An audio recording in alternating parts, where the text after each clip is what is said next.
Vamos para mais um giro de notícias, na esperança que a gente vai bater esses 150 restantes, esses 2 membros aqui na nossa live que está chegando a cada vez mais pessoas. No cenário internacional, China anuncia que adotará tarifas de 84% contra os Estados Unidos em resposta a Donald Trump, ou seja, o mercado financeiro promete estar bastante movimentado hoje. Pequim adotou um imposto de 34% sobre produtos americanos que entrará em vigor amanhã. O Trump está destruindo os Estados Unidos, gente. É isso. Reportagem da AFP. Em resposta às novas tarifas de 104% da China anunciadas pelo presidente dos Estados Unidos, Donald Trump, o governo chinês adotará tarifas de 84% sobre produtos norte-americanos a partir de quinta-feira, acima dos 34% anunciados anteriormente. A informação foi divulgada pelo Ministério das Finanças nesta quarta, dia 9. As novas tarifas contra dezenas de países entraram em vigor na quarta-feira, incluindo monumental taxa de mais de 100% sobre produtos chineses, o que intensifica dramaticamente uma guerra comercial global. As novas tarifas de importação afetam quase 60 parceiros comerciais, com tarifas adicionais entre 11% e 50%, com exceção da China, cujos produtos agora pagam uma tarifa de 104%.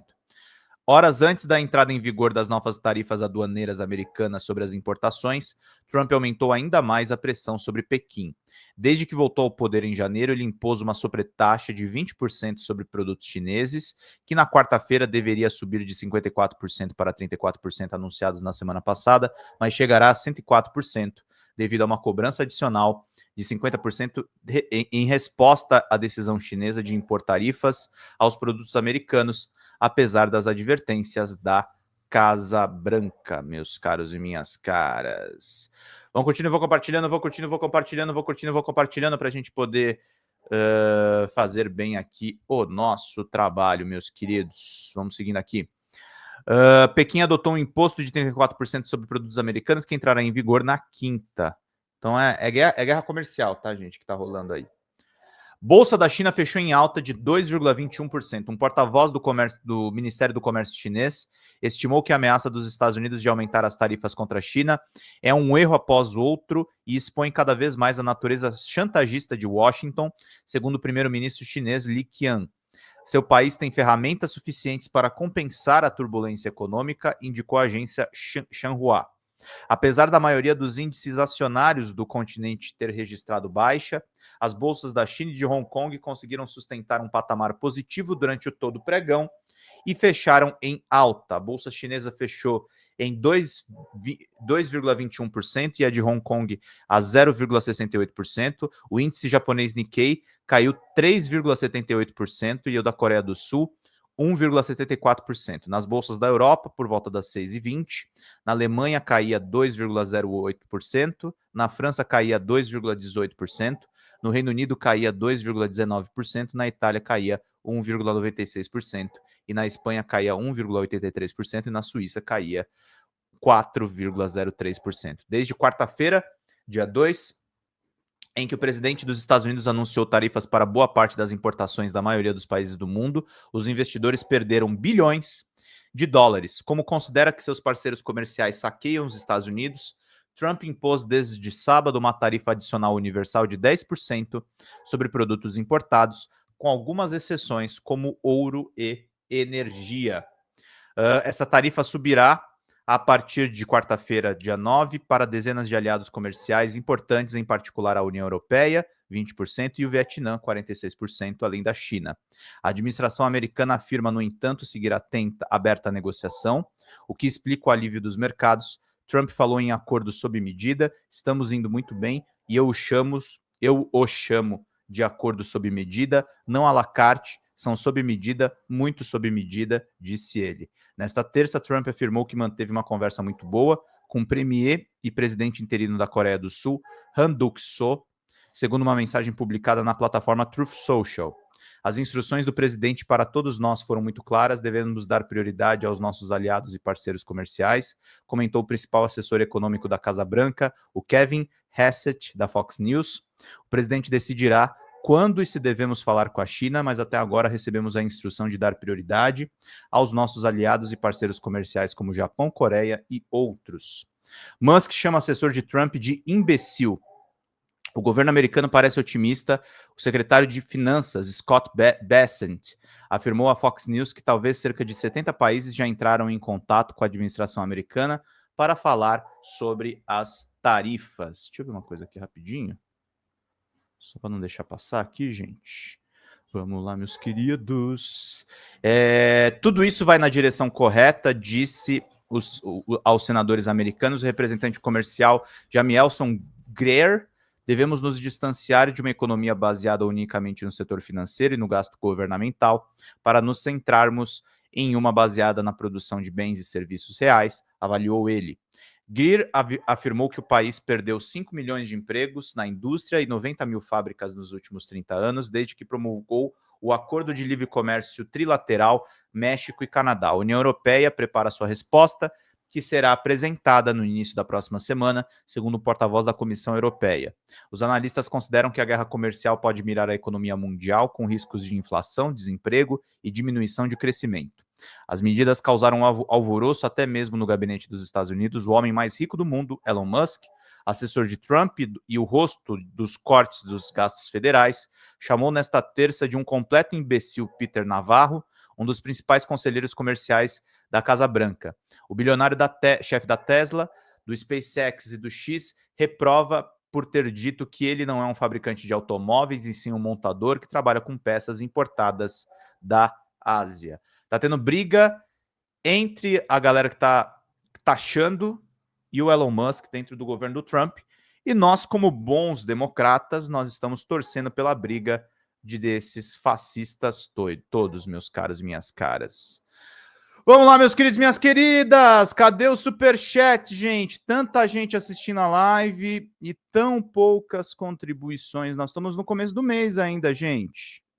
O jornalismo independente não existe sem contribuições, sem superchat, sem pix, sem as ajudas de vocês. Está parado aqui de contribuição.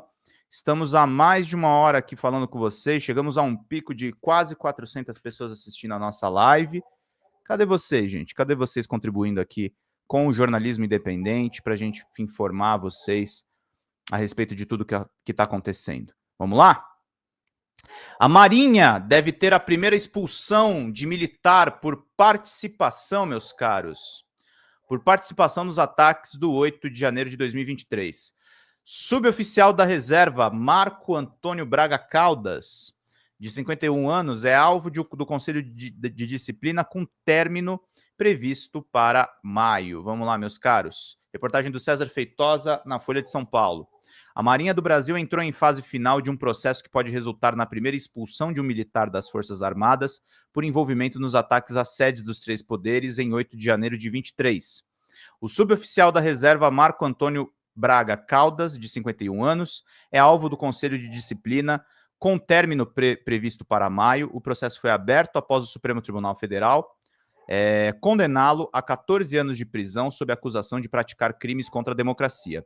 A possível expulsão deve abrir uma sequência de decisões negativas para militares relacionadas aos ataques do 8 de janeiro e à trama golpista de 22.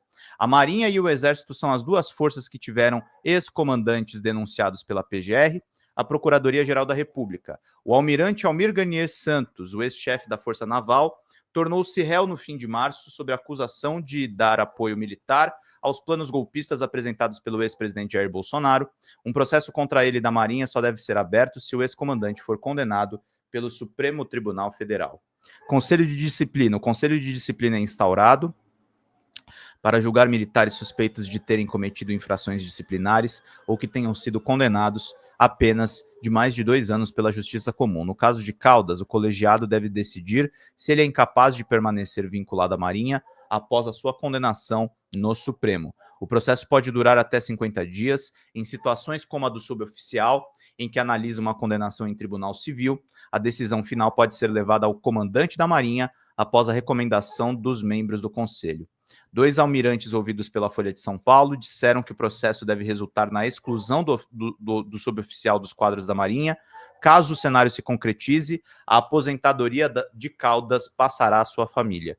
O suboficial deve ainda perder o direito de permanecer preso em unidade militar. Ele cumpre pena na Escola de Aprendiz de Marinheiros em Florianópolis desde junho de 2024. A Marinha tenta transferi-lo para uma unidade no Rio de Janeiro, considerada mais apropriada para a reclusão de militares condenados pela justiça. Xanda tá avisando aqui, tá, gente? Teremos uma super quarta hoje com o Barzinho das Meninas às 19h30 e Folha Entrevista com Benedito Mariano às 21 horas, tá, gente? Então, fiquem de olho, a gente vai falar bastante de segurança pública. Cadê o superchat, gente? Eu vou parar de falar notícia aqui. Cadê os superchats? Cadê o superchat, gente? Vamos ajudar a turma. Cadê vocês? Estamos trazendo notícia, estamos trazendo vídeo, estamos trazendo editorial. Cadê vocês clicando aqui no cifrãozinho do lado, aqui embaixo? Usando seu cartão de crédito ou cartão Google para mandar superchat aqui embaixo, ó. Cifrãozinho. Utiliza seu cartão de crédito ou cartão Google cadastrado. R$20 vocês ganham livros. 160 vocês ganham caneca. R$100 vocês ganham curso. Vamos ajudar, gente? Vamos contribuir? Vamos fazer essas ajudas necessárias? Vamos lá? Vamos estar todos presentes aqui, ajudando aqui no nosso canal. Vamos lá, meus queridos? Vamos lá para a gente poder fazer bem aqui o nosso trampo, gente. O que diz a defesa do suboficial da Marinha? O advogado Douglas Eduardo disse em nota oficial que o processo na força não se mistura com a condenação no STF. A análise do Conselho não está vinculada aos fatos apurados no processo criminal, tampouco ao seu resultado, mas considera o contexto geral da conduta do militar, levando em conta a sua condição de militar da reserva remunerada e o direito à liberdade de expressão garantido por lei, afirmou. Ele defende que a participação de Caldas foi pacífica e não configura infração disciplinar. Douglas elogiou ainda o Conselho de Disciplina, dizendo que ele atuou com brilhantismo e observância dos princípios do contraditório e da ampla defesa, meus caros e minhas caras. Conforme restou comprovado nos autos do Conselho de Disciplina, o acusado suboficial Caldas absolutamente não infringiu qualquer regra ética ou mínima ou feriu o decoro militar tipificado no Estatuto dos Militares, capaz de legitimar a sua expulsão da Marinha do Brasil, eis que sua mera presença naquele dia e local não tem condão de caracterizar a inobservância de qualquer preceito militar a ele aplicado, completa. Marco Antônio Braga Caldas era mergulhador da Marinha, ele deixou ativa em 2021 após cerca de 30 anos de serviço e passou a viver em Balneário Pissarras, em Santa Catarina. Chegou em Brasília na manhã do dia 8 de janeiro de 2023, em uma excursão gratuita, e diz não saber quem financiou a viagem. Sua intenção, afirma, era protestar contra a eleição do presidente Lula pelo fato do petista já ter sido condenado na justiça por corrupção. A denúncia da PGR afirma que Caldas seguiu até o quartel-general do Exército, até a esplanada dos ministérios, em uma caminhada com centenas de apoiadores do ex-presidente Jair Bolsonaro. Obrigado, Eric! Vamos lá para a gente poder começar aqui com uma série de contribuições, meus caros. Faltam 145 e 2 membros, gente. Vamos lá. Se todo mundo contribuir com um pouquinho, a gente fica numa boa, meus caros. 20 pila, vocês ganham livros em PDF, hein? 20 pila, vocês ganham livros em PDF, gente. Vamos lá para a gente poder seguir aqui. O suboficial ficou preso. Espera só um pouquinho. Ele foi preso no Palácio do Planalto. Seu celular foi apreendido pela Polícia Federal. Mostra fotos e vídeos de Caldas no térreo e no segundo andar da sede do Executivo. A denúncia da PGR afirma que Caldas saiu do quartel-general até a esplanada dos ministérios, uma caminhada com centenas de apoiadores do ex-presidente Jair Bolsonaro. Olha só quem ganhou membresia. Liz Félix, olha que bacana. O suboficial ficou em audiência ao Supremo, ele negou que tenha participado da quebradeira, diz que defendeu um policial militar que era linchado por manifestantes e procurou refúgio no Palácio do Planalto. O suboficial ficou preso de janeiro a agosto de 2023, já denunciado pela PGR. O ministro Alexandre de Moraes do Supremo Tribunal Federal autorizou sua soltura por considerar que todas as provas haviam sido colhidas e que a liberdade de Caldas não era mais um perigo para as investigações. Antes do julgamento, o militar enviou uma carta aos ministros da corte, citando suas décadas de serviço na Marinha e para defender a sua inocência. Disse ser um ardente defensor do Estado Democrático de Direito e que sua intenção era participar de uma manifestação pública pacífica, o que se provou não ser o caso. Gostaria de enfatizar a vossas excelências que sou um cidadão brasileiro, cristão e casado, que espera ser julgado com base na crença de estar participando de uma manifestação pública pacífica e não pelos atos cometidos por uma parte que resultaram em danos ao patrimônio público, meus caros e minhas caras. É isso, gente. Golpista, né? Golpista é foda. Edith ali já fechou aqui as nossas membresias. Faltam apenas R$145. Estamos com uma audiência pujante aqui no nosso canal. Coisa bacana, coisa batuta. Acho que vocês têm gostado aí dos editoriais. Vocês têm gostado do que a gente tem feito aqui. Vou assistir mais tarde. Beijo, querida Edith. Tá nos acompanhando aqui, fazendo esse trabalho necessário, meus caros, minhas caras, meus bonitos, minhas bonitas. Vamos lá fazer bem aqui o nosso trabalho, meus caros, minhas caras. Daqui a pouco a gente vai mostrar mais um pouquinho de Jamil Chad depois, de ler todas as notícias aqui, mas vamos lá. Esse aí é o Marco Antônio Braga Caldas, militar da Marinha que pode ter a sua expulsão da instituição. Falando em militares, militares foram promovidos após matar Rubens Paiva e alguns receberam até elogios. Para quem assistiu o filme Ainda Estou Aqui, é revoltante essa notícia aqui. A jornalista Juliana Dalpiva está preparando um livro sobre o caso, né? Reportagem teve acesso às fichas funcionais de 5 militares envolvidos na morte do deputado. Reportagem do Fiquem Sabendo. Passados 61 anos do golpe militar de 1º de abril de 1964... muitas informações seguem ocultas pelo comando do Exército, entre elas estão informações detalhadas da carreira dos militares envolvidos na morte do ex-deputado Rubens Paiva, assassinado em 71 nas instalações do Destacamento de Operações e de Informações, o Centro de Operações de Defesa Interna, o DOI-CODE. A história do parlamentar que teve o mandato cassado durante a ditadura e de sua viúva Eunice Paiva é relatada no livro Ainda Estou Aqui, escrito por seu filho Marcelo Rubens Paiva. A obra inspirou o filme homônimo, estrelado por Fernanda Torres, que venceu o Oscar de melhor filme internacional. Em busca de mais informações sobre os militares citados no caso, a Fiquem Sabendo solicitou via Lei de Acesso à Informação o inteiro teor digitalizado das fichas funcionais de 5 oficiais mencionados no relatório da Comissão Nacional da Verdade, de Fred Perdigão Pereira, Rubem Paim Sampaio, Rubens na ficha enviada pelo Exército, Raimundo Ronaldo Campos, Jaci Oschendorf e Jurandir Oschendorf. Segundo a investigação da Comissão da Verdade, a Comissão Nacional da Verdade, que a Dilma foi muito corajosa em tocar. Segundo a investigação da Comissão da Verdade, o relatório preliminar publicado em 2014 pode ser acessado. Os 5 militares que teriam envolvimento de diferentes formas do episódio, Fred Perdigão Pereira e Rubem Paim Sampaio participaram da recepção e do interrogatório de Rubens Paiva no DOI-CODE, mas não foram apontados diretamente como responsáveis por sua morte. Já Raimundo Ronaldo Campos, Jaci Oschendorf e Jurandir Oschendorf atuaram na tentativa de encobrir o desaparecimento por meio da farsa do resgate, embora também não tenham sido vinculados diretamente à morte no relatório. A investigação identificou Antônio Fernandes Rios de Carvalho como agente responsável pelas torturas, o então Major José Antônio Bellian, que está inclusive envolvido com a família Bolsonaro. À época, comandante do DOI, é considerado responsável pela morte e desaparecimento de Rubens Paiva, em razão do seu conhecimento e consentimento das práticas de tortura. A Fiquem Sabendo também protocolou pedidos de informação para obter as fichas de Rios e Bellian. Embora ainda não tenhamos recebido do Exército os documentos completos solicitados, os extratos parciais das fichas funcionais dos 5 militares, mencionados no relatório da Comissão Nacional da Verdade, que obtivemos já revelam informações importantes sobre as suas trajetórias.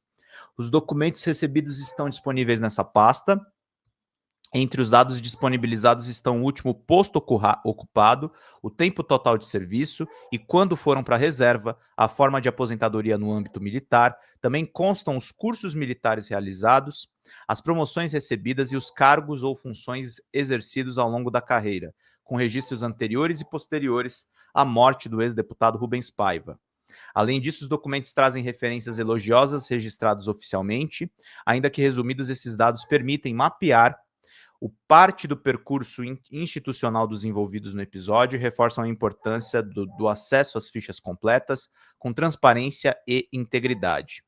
Os documentos indicam, por exemplo, que todos os 5 militares foram promovidos tanto antes quanto depois da morte do deputado. Com exceção de Rubem, todos foram promovidos mais de uma vez posteriormente, anos ou décadas depois. Ou seja, vale a pena matar, né? Todos, mais de vocês, e posteriormente, anos ou décadas depois, todos passaram para a reserva. À exceção de Jaci Oxendorf e Rubens Paim Sampaio, os demais receberam também referências elogiosas formais em suas fichas funcionais ao longo da carreira após a morte de Rubens Paiva. Falta de fichas de militares motivam recursos. Os pedidos de informação protocolados para cada um deles foram fundamentados no interesse público e no direito de memória e verdade, conforme previsto pela própria Lei de Acesso à Informação. Até o momento, no entanto, o Exército respondeu apenas parcialmente, encaminhando extratos resumidos em vez dos documentos originais solicitados, levando Fique Sabendo a recorrer. Seguimos recorrendo para que os registros completos sejam disponibilizados, ainda que eventuais tarjas sobre os trechos legalmente protegidos, explica o diretor da Advocacy, da Fiquem Sabendo, Bruno Schmidt Morassuti. Segundo ele, as fichas originais podem conter informações relevantes sobre a trajetória e conexões institucionais desses militares ao longo da carreira.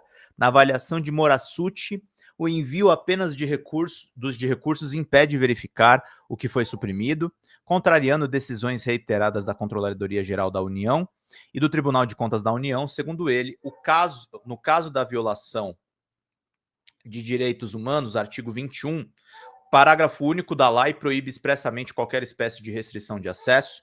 Além disso, no caso de agentes públicos já falecidos, como é o caso de Rubem, Raimundo e Jurandir, não há incidência da Lei Geral de Proteção de Dados, conforme já reconhecido pela Autoridade Nacional de Proteção de Dados. Porque há interesse público. Fala, pessoal da Folha Democrata, que é Pedro Zambarda, editor do canal, falar um pouquinho a respeito da necessidade de vocês financiarem a Folha Democrata. Gente, a Folha Democrata é financiada através de um Pix chamado Folha Democrata, é o endereço do Pix, né? folhademocrata@gmail.com. Nós precisamos do nosso jornalismo financiado por vocês que são do nosso público, porque nós passamos vários perrengues aqui com o YouTube, vocês sabem muito bem. E mesmo assim, graças a essa comunidade muito unida, a gente conseguiu fazer lives históricas, acompanhar praticamente ao vivo a campanha do Guilherme Boulos, trazer informações exclusivas a respeito de Gustavo Gayer, de Olavo de Carvalho, de todos os bolsonaristas, combater as fake news